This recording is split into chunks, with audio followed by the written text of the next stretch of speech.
What's up, movie fans?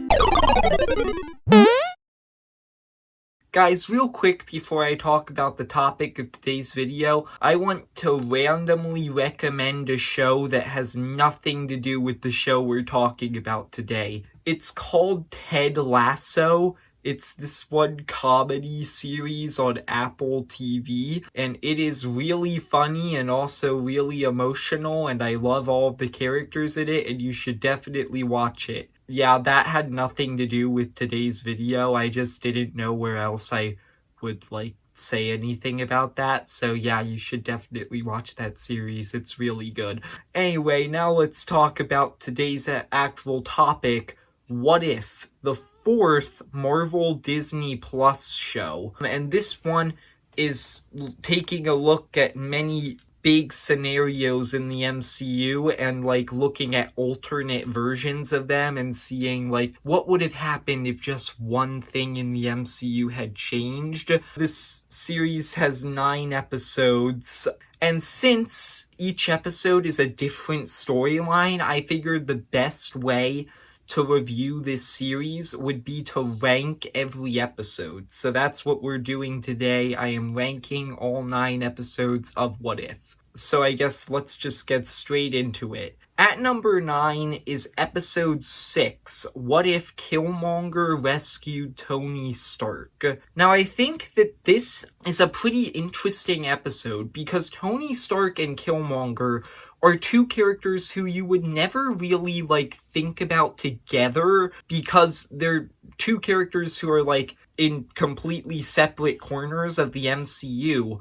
If you really think about it, they are incredibly similar characters, and it makes a lot of sense that Tony Stark, before he became Iron Man, would be manipulated by Killmonger. So I really like their whole dynamic. Oh, by the way, I forgot to mention this. I'm going into spoilers in this review, so spoiler alert. Even though that is something that I really liked about this episode, I didn't really dislike any of these episodes, but this is definitely the one that I had the most problems with. My main problem with this episode is I didn't really think that Killmonger's plan in this episode was in line with his plan in Black Panther. Because in Black Panther, he was trying to start a revolution and help oppressed people overthrow their oppressors. In this episode, he's really just trying to become Black Panther.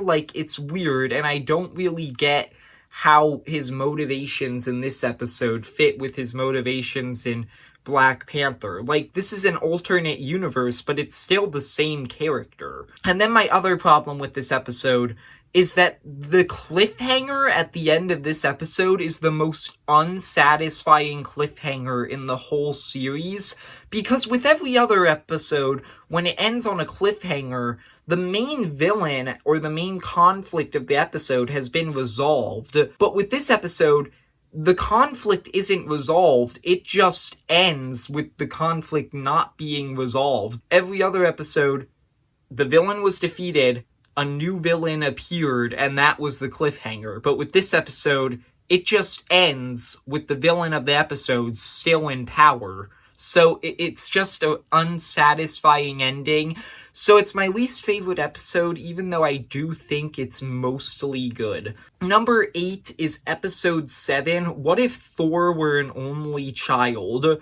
Now this episode is the weirdest episode in the whole series. With every other episode, it feels like something that genuinely could happen had things gone just a bit differently. With this episode, this is an outlandish concept that never could have actually happened, and ultimately this episode is just supposed to be a funny comedy episode, and it succeeds in that. I did have a lot of fun with this episode, but it's not as ambitious as a lot of other episodes, and as a result, I find it to be less interesting. So it's an okay episode, but I like a lot of other episodes more. Number 7 is episode 1, What If Captain Carter Were the First Avenger? I think that this is easily probably the most boring episode in the whole show because it's like essentially just Captain America the First Avenger with a different star. Like, every other episode feels like a completely different story that we've never seen before. This episode very much follows the same format and structure of Captain America the First Avenger. It just has Peggy Carter in the leading role instead of Steve Rogers. And I think this episode did manage to recapture some of the same emotions from that movie. And I especially really loved, like, the relationship between Peggy Carter and Steve. I think they managed to recapture the same emotions in that. And they also managed to add a bit to that relationship too. But with this episode, it really does feel like I've already seen it because it's just Captain America the First Avenger. And not only that, I've seen a better and longer version of it, so it's fine. My other problem with this episode, I don't get how Peggy Carter becoming Captain America changed the fact that in the movie, Red Skull got the Tesseract, and in this episode, for some reason, Peggy Carter managed to get it before it reached him. And I just don't get why that changed. Not a lot changed in this episode, and the things that did change, I don't get how they changed, so it's an okay episode. Moving on, number 6 is episode 8, What If Ultron Won? This episode did a great job at finally, like, showing you where the whole series was going, as it developed the Watcher a lot more, and it introduced the series' big bad, Ultron. And it also had, like, a storyline like in a lot of the other episodes, where it's a what-if storyline revolving around Hawkeye and Black Widow. And I think it managed to do a great job with basically all of that. I think that Black Widow and Hawkeye's whole dynamic where Hawkeye's kind of lost hope and Black Widow is helping him through this whole dark reality. Like, I think that was really great. And I also think that this episode, the way it developed the Watcher a bit more was interesting. I love the fact that they use this series to give us a far more terrifying version of Ultron, because Ultron is one of the most disappointing villains in the whole MCU. And in this show, they really managed to make him, I think, a lot better and a lot more terrifying. I really liked all of that. My problem with this episode, and the reason it's not higher up on the list, is because it's kind of in two separate plot lines, one with Black Widow and Hawkeye, and the other with the Watcher and Ultron. I don't think it managed to come together as nicely as a lot of other episodes, but it's still a really great episode. Like I said, I don't think that any of the episodes in this series are necessarily bad, and this is going to be a bit controversial because a lot of people really like this episode, but at number 5, I have episode 5, What If Zombies? This episode does a lot of things right, but there's one thing that I think it got very wrong, and that is tone. I don't think this episode could tell whether it wanted to be a horror episode or a comedy episode, so it tried both. And as a result, there are a lot of incredibly dark moments in this episode that are undercut by humor that I just didn't think worked. Like, for example, the opening scene of the episode, you have zombie Tony Stark and zombie Doctor Strange getting killed by the Wasp, and the whole time it's cutting over to Bruce Banner's reactions, and he's all like, oh, I think I'm gonna be sick. And it's like, it's played off as funny, but like, Tony and Doctor Strange just died. They're two of my favorite characters in the whole MCU, and you're making jokes about their deaths. And that keeps happening throughout the episode, where you have Sharon Carter killing Happy Hogan, and as she does it, she says blam.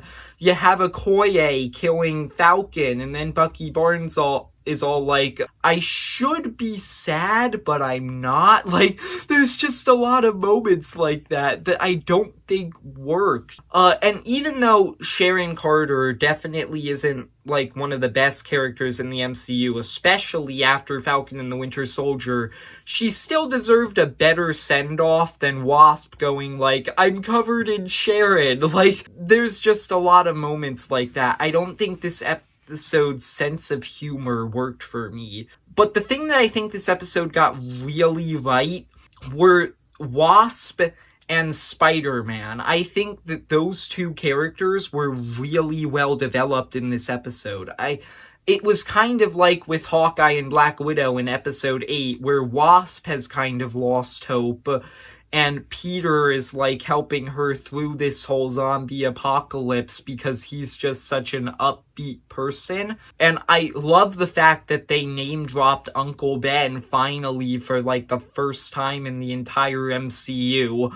And yeah, I just really liked the dynamic between those two. But yeah, there's just some things in this episode that didn't work for me. Number 4, and this is also going to be pretty controversial because from what I understand, this is probably the most popular episode in the whole series. At number 4, I have episode 4, What If Doctor Strange Lost His Heart Instead of His Hands? I loved this episode, don't get me wrong, okay? It was fantastic. I think that Doctor Strange's whole arc in this episode, where he's trying so hardly to bring back Christine, and he's warned several times against doing this, but he's too stubborn to accept that he's making the wrong decision, and so he brings her back, and he is left with nothing by the end of the episode because he did this. I just think that's really emotional and really interesting.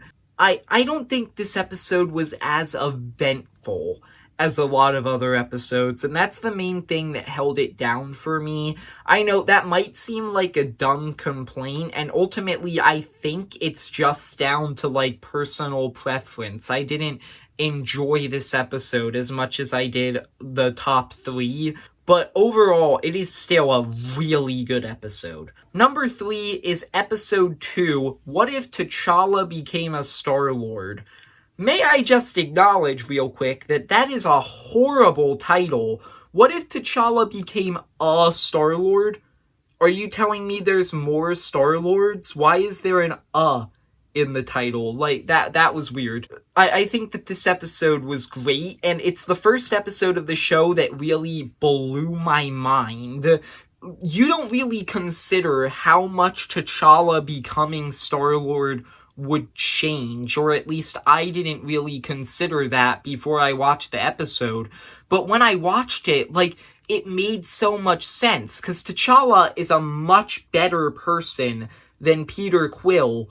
So, of course, he would change the galaxy into essentially a paradise. That makes sense, and I didn't even think about it before I watched the episode. And I also think the other thing that carried this episode was T'Challa's relationship with Yondu, which I thought was really, really good, really emotional, really compelling. So yeah, this is my third favorite episode of the show.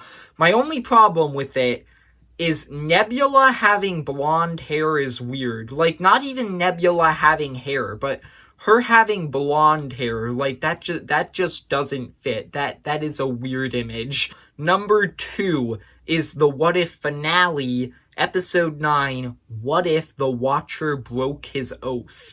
I think this episode, and honestly this entire season, kind of did the same thing that Phase 1 of the MCU did, where it, like, had each episode introducing a different character, and then it had the big team-up episode at the end, where all of the characters came together to fight a big threat.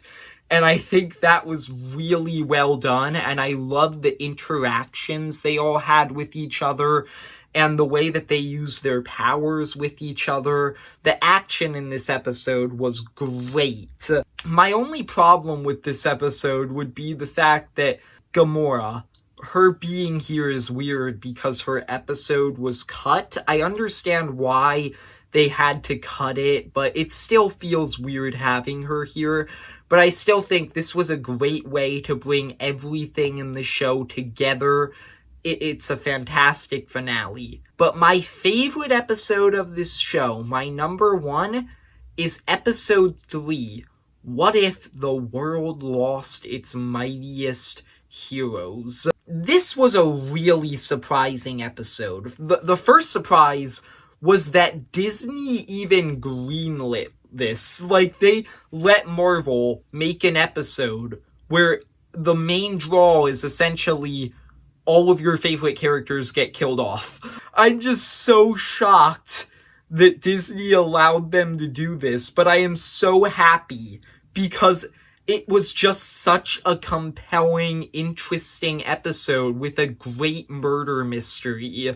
I loved the mystery because they gave you just enough clues to solve it without giving you too many to the point where it becomes obvious. I wasn't really able to solve it until Black Widow's death. That's where I really started to put it together. Before that, like, I was really just like, how is all of this happening? How are they killing all of these Avengers? And I think that the ending twist was really surprising. Yeah, this was just a really compelling episode. Overall, What If was a really clever series. I think this was just a really interesting, clever show. I loved a lot of it. I did have a lot of problems with most of the episodes, but I still thought this was a really great show. Overall, if you enjoyed, like and subscribe. Tell me down below, what is your favorite What If episode in this show? And see ya, movie fans.